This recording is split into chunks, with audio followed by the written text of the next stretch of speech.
Good afternoon and welcome to our second day in our series of 5 Lunch and Learns Black History workshops facilitated by AmeriCorps members from Public Allies and Prevention Corps. This Black History Lunch and Learn series focuses on Dr. King's philosophy, and today's group workshop is titled Step Up the MLK Way. The goal of today's session is to create awareness about MLK's 6 steps of nonviolent social change in order to relate them to injustices in the criminal justice system to promote policy changes. The group members are Nicole Aquavia, Cherish Robertson, Caitlin Mugford, Erica Sabovic, and Kiera Montezera. Get ready to be informed and inspired. And Nicole, you guys can take it away. All right, thank you so much. I'm gonna share my screen. And if you guys wanna introduce yourself while I'm pulling this up, feel free. Sure. My name is Caitlin Mugford. I am part of Prevention Corps. And I will pass it on to Erica to have her introduce herself as well. Hi, everybody. I'm Erica Sabovic. I am part of Public Allies, and I'm really excited to share this presentation with you guys. Hello, my name is Cherish Robertson. I'm a Prevention Corps member serving at Liberation Programs out of Greenwich, Connecticut. Thank you for joining us today. Hope you learn a lot. And I am Nikki Aquavia, and I am a Prevention Corps member. So with that, we're gonna get started.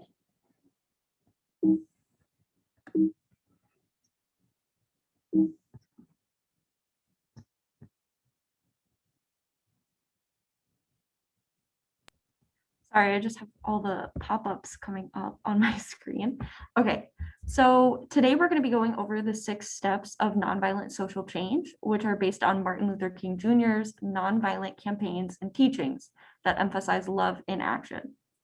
King's philosophy of nonviolence, as reviewed in the 6 principles of nonviolence, provides these steps as a guide for social and interpersonal change.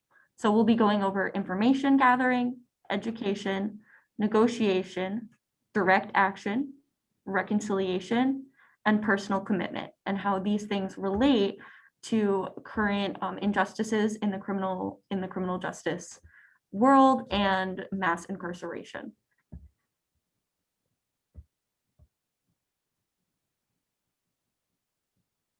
And then we have this video to play for you first, and it's an interview with Martin Luther King Jr. Talking about nonviolence and the importance of it. Gandhi, Dr. King, dramatized and defined the technique of nonviolence, and yet he also said that the only alternative to fear is violence. And that if that were the alternative, he would have to choose violence. Do you subscribe to that judgment of Gandhi, or would you disavow violence under any condition? Well, I think I would have to somewhat interpret Gandhi at this point. I don't think he was setting forth violence as an alternative. I think he was emphasizing, or rather trying to refute an all too prevalent fallacy. That is that the persons who use the method of nonviolence are actually the weak persons who don't have the weapons of violence, persons who are afraid. I think that is what Gandhi was attempting to refute. Now, in that instance, I would agree with Gandhi that if the only alternative to violence, to fear, is violence and vice versa, then I would say fight. But it isn't the only alternative. And that is one point that Gandhi was trying to bring out. It seems to me that there are 3 ways that oppressed people can deal with their oppression. What are they, Dr. King? Well, one is to rise up in open violence and physical violence. And some persons have used that method, persons who have been oppressed. But I think the danger of that method is its futility. I feel that violence creates many more social problems than it solves. May I interrupt you there, Dr. King? There are today certainly people who are forced to endure a kind of injustice that neither you nor even Gandhi in his time had ever seen. For example, would you regard the martyrs of Hungary's rebellion a year ago as misguided men and having used violence? I admire freedom fighters wherever they are, but I still believe that nonviolence is the strongest approach. I think that would apply to the Hungarian situation also. I don't think it's limited to a particular locality. I think it should apply in every situation in the world where individuals seek to break loose from the bondage of colonialism or from some totalitarian regime or from the system which we confront in America. You truly believe then that nonviolence is the sole, the universal answer to injustice and oppression? Very definitely. Very definitely. I feel that nonviolence, organized, I should say, organized nonviolent resistance is the most powerful weapon that oppressed people can use in breaking loose from the bondage of oppression. Now, the other method that one might use is that of resignation or acquiescence. But I think that is just as bad as violence because non-cooperation with evil is as much a moral obligation as is cooperation with good. You make a difference, a distinction between passive resistance and nonviolent resistance, is that it? Well, I think that can be something of a semantic problem. If passive resistance means just passively accepting violence or injustice, if it means cowardice and stagnant passivity, then there is a difference because nonviolent resistance does resist. It is dynamically active. It is passive physically, but it is strongly active spiritually. Sense, would you regard it as moving into the Christian philosophy too? You mean the doctrine of turn the other cheek to regard as positive rather than passive? I think it is positive. I think very definitely, if it is used properly and accepted with the proper attitude, it is a very strong method. It is a method of the strong man, not the weak. Dr. King, the editor of the local newspaper here proposed an editorial the other day that I asked you to reconcile, as he put it, your passive resistance philosophy with your satisfaction, which you've expressed very clearly, over the use of bayonet force in the Little Rock situation. Well, I'll put that question to you. What is your answer to this editor? Well, I might say that I did back the president in his action in Little Rock, Arkansas. I think it is quite regrettable and unfortunate that young high school students have to go to school under the protection of federal troops. But I think it is even more unfortunate that a public official, through irresponsible actions, leaves the President of the United States with no other alternative. So I did back the President and I sent him a telegram commending him. Now, your main question is, and the question of the editor of our local newspaper here is, how does this jibe with my whole philosophy of nonviolence? How does it? I believe firmly in nonviolence, as I have already said. But at the same time, I am not an anarchist. Now, some pacifists are anarchists following Tolstoy, but I don't go that far. I believe in the intelligent use of police force. I think one who believes in nonviolence must recognize the dimensions of evil within human nature. And there is a danger that one can indulge in a sort of superficial optimism, thinking man is all good. Man does not only have the greater capacity for goodness, but there is also the potential for evil. And I think of that throughout my whole philosophy, and I try to be realistic at that point. So that I believe in the intelligent use of police force. And I think that is all we have in Little Rock. It's not an army fighting against a nation or a race of people. It is just police force seeking to enforce the law of the land. This would be your answer to the editor. 2, explore another facet of the Little Rock situation. Are you satisfied with President Eisenhower's performance on the racial issue? Well, I guess to answer that question, I would need to make a general statement. That is that the Negro has been betrayed at many points by both political parties. I don't want to make this a party situation. I don't think either party can boast of having clean hands in this area. It is my conviction that both parties have failed to take the strong stand in the area of civil rights that they could take. Having called down a plague on the houses of both parties, are you satisfied with President Eisenhower's performance in this particular situation, Dr. King? Well, with the Little Rock situation, yes. I think the president should be commended for the positive and forthright stand that he is now taking in the area of civil rights in general and in the situation in Little Rock, Arkansas in particular. But you are dissatisfied with the overall performance of both the president's party and of the Democratic Party. Oh, yes. I think both parties could improve, and I think both parties must come to the point that they see the moral issues involved rather than making a political football out of the civil rights issue. The implication being you think they still are doing it. At points, yes.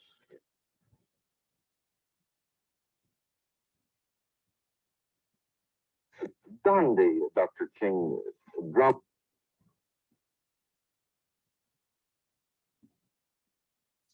Okay. So the purpose of our presentation is to connect Martin Luther King's 6 steps of nonviolent social change to the injustices in the criminal justice system, and specifically the mass incarceration of the Black and Brown communities.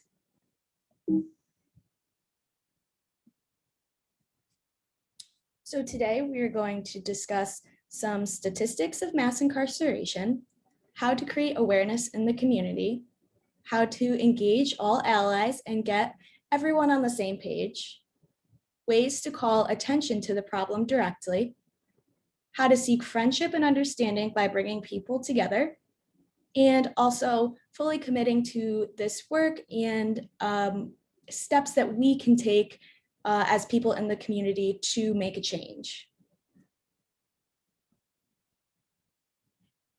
All right, so the first step we had was information gathering. All this really was is you need to identify the issues that are in need of change, like the topic that we picked.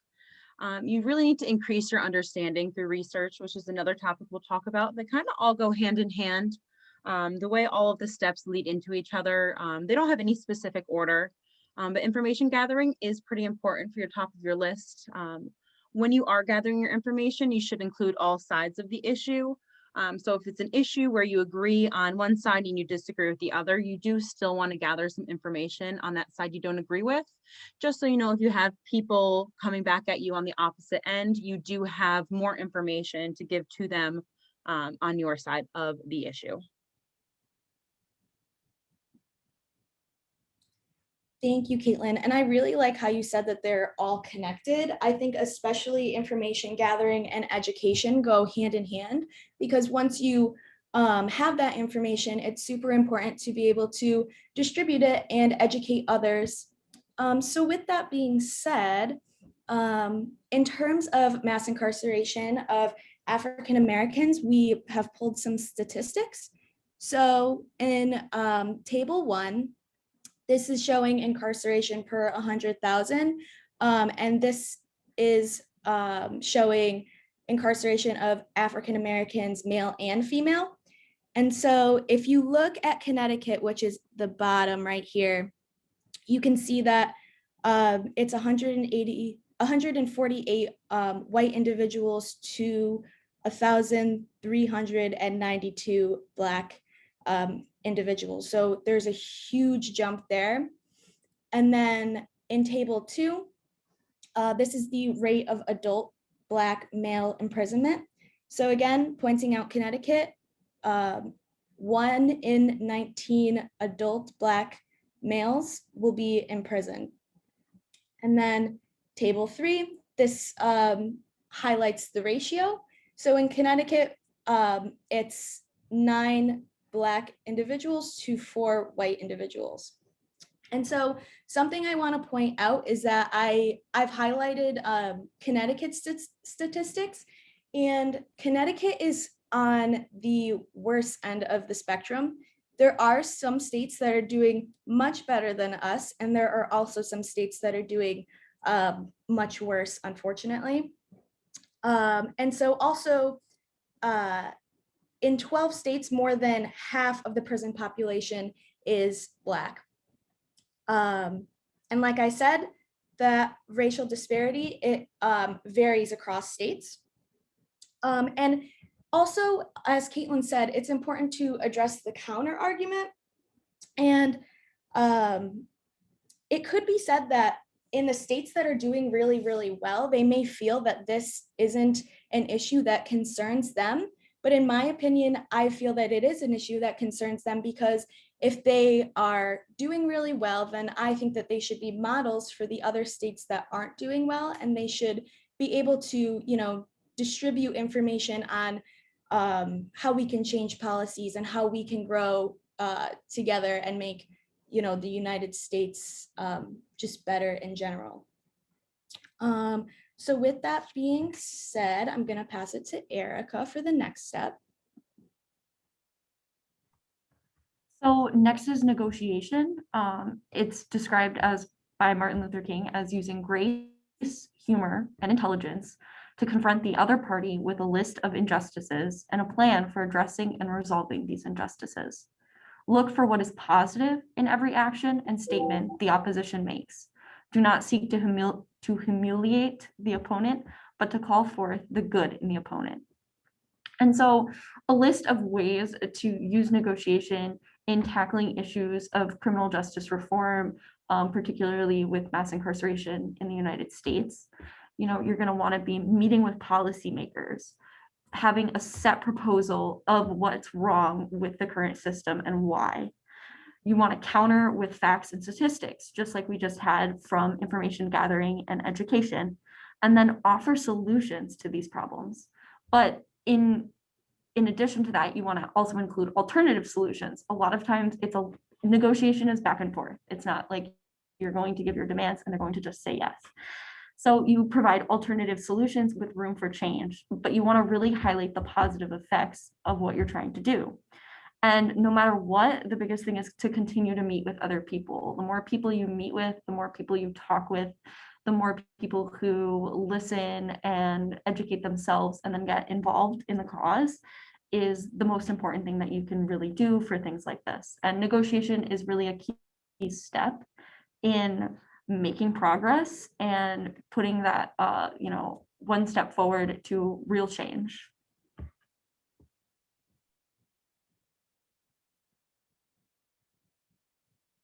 Okay, so the next step is direct action. And direct action is a way to impose a form of creative tension. This step is taken when people are unwilling to either stay in or go into a negotiation process, as Erica has just touched upon. And the goal of direct action is to relay a message in a way that's going to create moral pressure on the people that may not recognize the injustices in order to get them involved in the movement. And so there are many types of direct action, including boycotts, marches, petitions, or letter writing, political action or voting, art, or performance. And so today I wanted to talk about a performance that I actually had the pleasure of seeing back in 2019, so before COVID times. And the performance was called Black by the Wonder Twins. And the Wonder Twins consists of Billy and Bobby McLean, who are Boston natives, and they have been dancing since their youth. Their style is a very unique blend of hip hop, Broadway, and vaudeville. And this style kind of makes them stand out in the industry. The piece Black is said to be a documentary style piece that's mostly improvisational.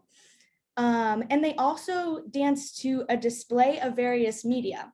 So usually in a traditional performance, we would see people dancing to music.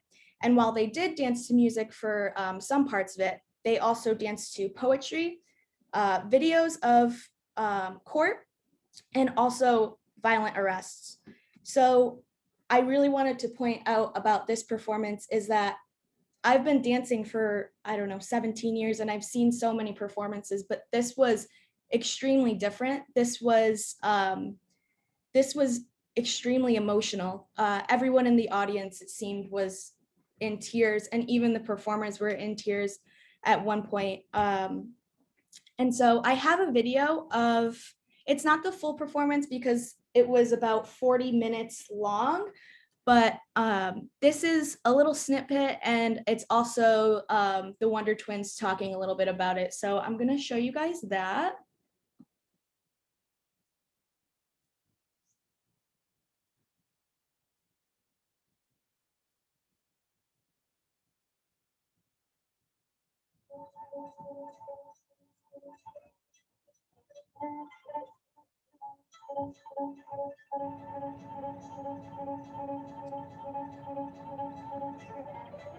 Hello, we're the Wonder Twins. I'm Billy McLean, one half of the Wonder Twins. And I'm Bobby McLean, the other half.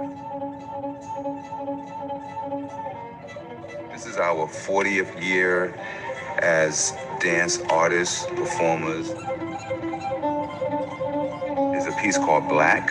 It's about police brutality and how the Black community is dealing with it, and how we need to face this very important issue and figure out a way to come together as a community.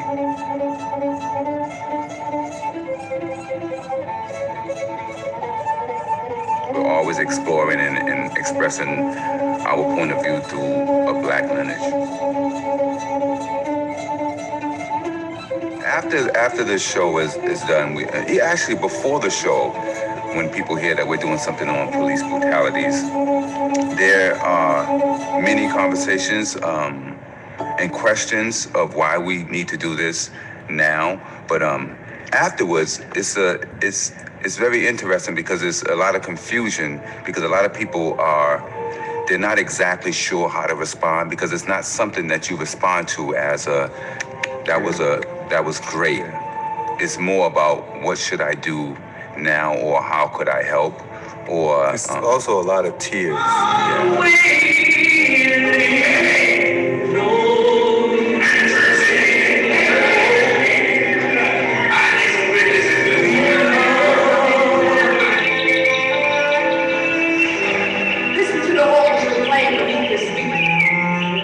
Conversations afterwards are real life conversations, and not something that you see after watching a movie about something. It's basically a documentary on stage. Yeah.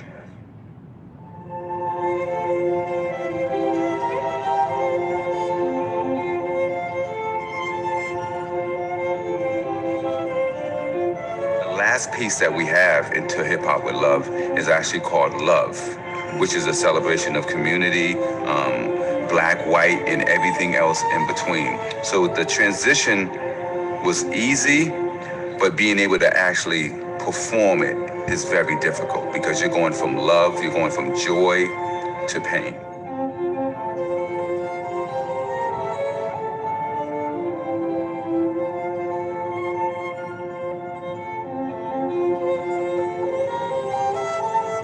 It's the poem that is in the piece, and then the image of Trayvon Martin. That's the part that I have to, I kind of lose it.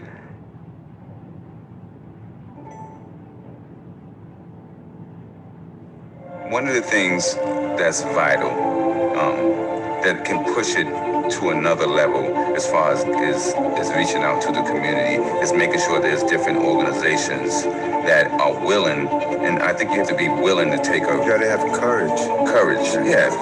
Courage to take a risk on something that might not affect you. in our community in Boston, we have street workers, we have DCF workers and counselors within the school system that really provide extra help to students and just community members that's dealing with this issue. Even in our own program, we have a program called Project Rise, which we've been doing for 24 years that caters to the inner city community, and we deal with all this as well as academics, but it's really about giving back and showing kids that they have a place to express themselves and actually learn and feel safe.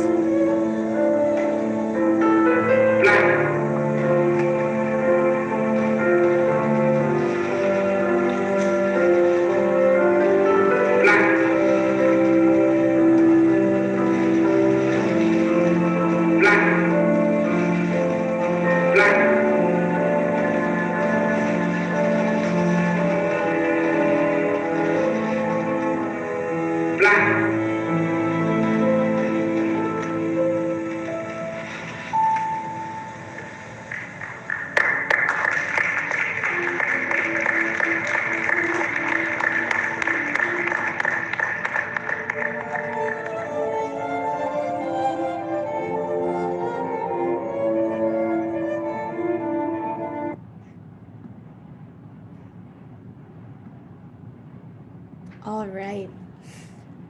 So showing the facts through court cases and many people's experiences, it really helps to bring the issues to life, and it allows people to walk out of the performance with residual thoughts about how to make a change.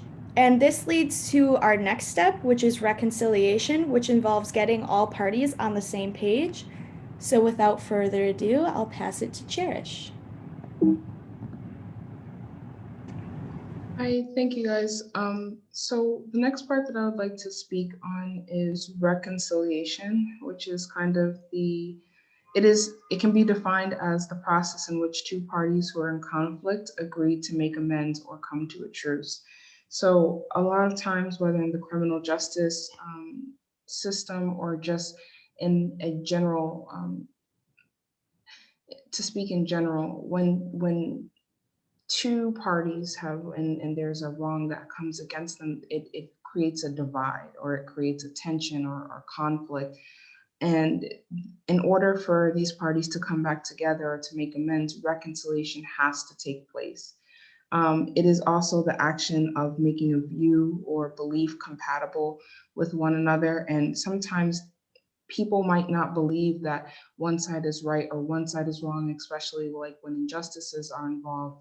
But the point is to find some common ground and to keep an open mind. Dr. King used nonviolence in hopes to allow people to work through their issues and progress to an open mindset and to make amends with one another through reconciliation. Something when I was looking up and doing research on this was restorative justice. That was something that came up. And for those who don't know what that is restorative justice is commonly defined as an approach to justice that focuses on addressing the harm caused by crime while holding the offender responsible for their actions by providing an opportunity for the parties directly affected by the crime, victims, offenders, and communities to identify and address their needs in an aftermath of a crime. I want to give a quick example of an article that I had read. Two boys walked into a shop and they stole an item that was worth $600, and they got caught, and they had to go down to the precinct, or they were had a trial, and one party was able to hire a attorney, and they were able to kind of not get away, but they were let off with less consequences than the other party. The other party, one way that, restorative justice was used with the other party who was not able to, it's not that they didn't have an attorney. I'm sorry. The point of what I'm trying to bring is restorative justice was used in the second party, and they were two young boys. They were actually students. So I think they were like up at risk for facing juvie or something like that. But the point is they did restorative justice in the sense of they offered the other young man to do community service and to keep his grades up and to like go to some type of like monthly meetings. and that was how he could kind of pay back his crime. And the young man did what he was supposed to do through the restorative justice program, and it actually turned out that somebody ended up paying for his half of the damage. Well, the item that was $600, so somebody paid for $300 for that. I guess somebody had donated to the case. So with that being said, sometimes with reconciliation and restorative justice, it's like a way of, it's still holding the person accountable for their actions, for the crime and the harm that they cause, but it also works with them to make not less of an impact. I'm sorry, I'm not really sure of the word that I would like to use here, but it kind of with the community service, instead of him facing jail time per se or juvenile or having a certain type of record, he still served the justice, but it still was like less of a harmful cause. I'm sorry if that's the right term that I would like to use, sorry.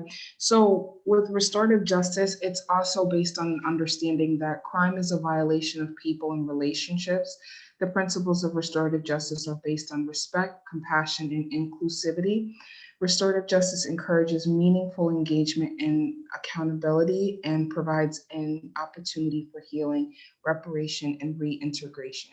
So a lot of times, also just to add to that point, when people who come out of the criminal justice system, they need to be reintegrated back into society. Hopefully there are programs or support systems for them to help them to not go back to the crimes that they were doing or living a lifestyle, but to give them a better chance to put their best foot forward.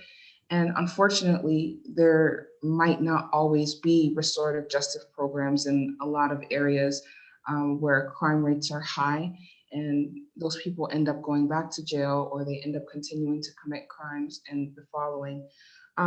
Restorative justice programs processes take various forms, and they may take place at all stages of the criminal justice system. So like how we mentioned, they have that restorative justice program where they do community service at the juvenile prison, so that those kids, those young kids, don't get like a harsher sentence, or they don't have a record. It's like giving them an option and helping them to have a different outlook and giving them kind of like a second chance. But also to think about with reconciliation, there are also more, there are cases where people are tried and they are injustice, what is that word? Wrongly sentenced, or I'm sorry, the word is escaping my mind. They are wrongly convicted. I believe that's the word I'm looking for. And there needs to be reconciliations for that too. One thing that comes to mind was the Central Park Five. If you guys are aware of that movie, where 5 young men were wrongly convicted of, I believe, raping a young lady, and that was found in Central Park, and like their whole lives were practically thrown away because they were wrongly convicted. They were like forced to say that they were guilty and all of these things. And it took years, and I believe a few of them had made it out, if I'm correct. I can't remember the full story right now, but that movie, I had heard about that movie, and I was like, oh my gosh, like people, you know, when they're wrongly convicted and they're forced to these sentences in the criminal justice system, like where's the justice for them? Also another movie that stood out to me, I'm kind of like big on films and things like that. I know for class, I had to watch the movie 13th. If you're not aware of that, to look that up, and it definitely talks about how the criminal justice system is very broken in America, and some of those things that talk about that, and Just Mercy. Those are 3 films that I strongly recommend that show not only the broken parts, but it also talks about like the reparations, the reconciliations that need to be made with the criminal justice system and the communities that it's impacting. So I would definitely recommend Just Mercy, 13th, and the Central Park 5 to take a look at those. I would also like to share one more kind of reconciliation / restorative justice example. I was in a youth group a few years ago where we mentored kids who had either had parents who went to jail or who had, been at kind of like at-risk activities, or who they weren't bad kids, but they just did a lot of mischievous behaviors and things like that. And so I remember during one meeting, our youth pastor was talking about, let's do a restorative justice example. Let's talk about your week and talk about how you're feeling. And let's say if you're feeling, upset, let's use red, kind of like a stoplight. Or if you're having an okay week, let's use yellow. And if you had a good week, let's talk green.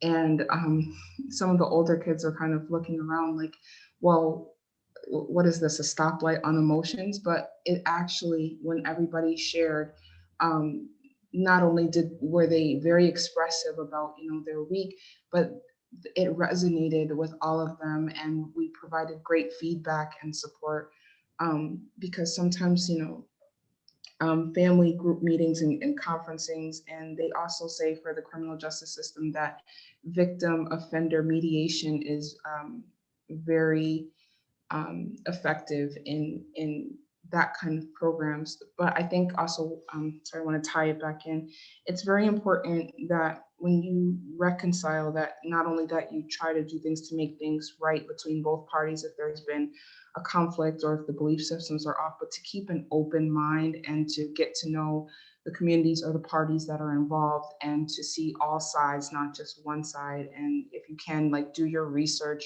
to find out more on how you can be an ally and to get involved, and leading to the next statement about fully committing. Thank you.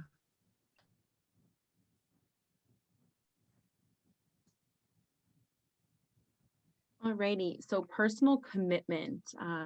It says personal commitment means looking at your internal and external involvement in the nonviolent campaign and preparing yourself for long-term as well as short-term action. The main thing I found while doing research on this was really talking about eliminate hidden motives and prepare yourself to accept suffering in your work for justice. It's not going to be an easy process, any of these, you can't have a hidden agenda. You have to be doing it for the right reasons. Everyone's committed for different reasons, for personal reasons, all different things. It's going to be hard emotionally and physically, especially like we're talking about the criminal justice system. It's not easy to create change on your own. It's definitely a long-term process that you have to be fully committed to, no matter how long it takes. It says take root in your cause, stay committed to what you care about. You will face challenges and hardships along the way.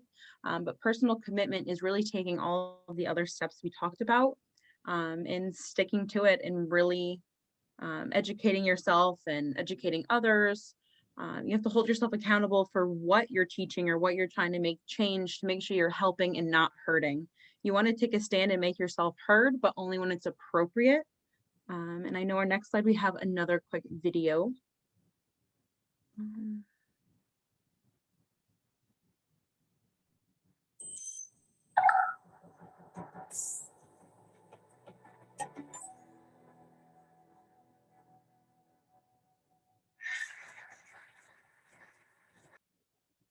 All right, so for the sake of time, we're gonna cut it a little bit short. But if you guys wanna watch the rest of the video, we can either drop it in the chat or send it to you later on.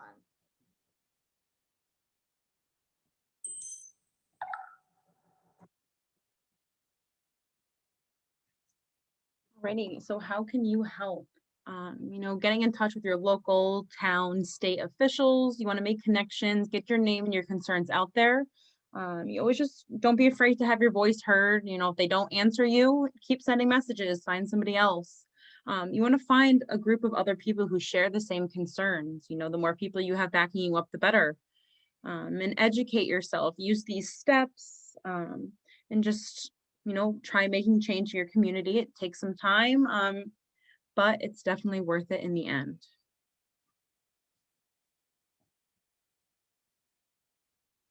Does anyone have any questions or any comments?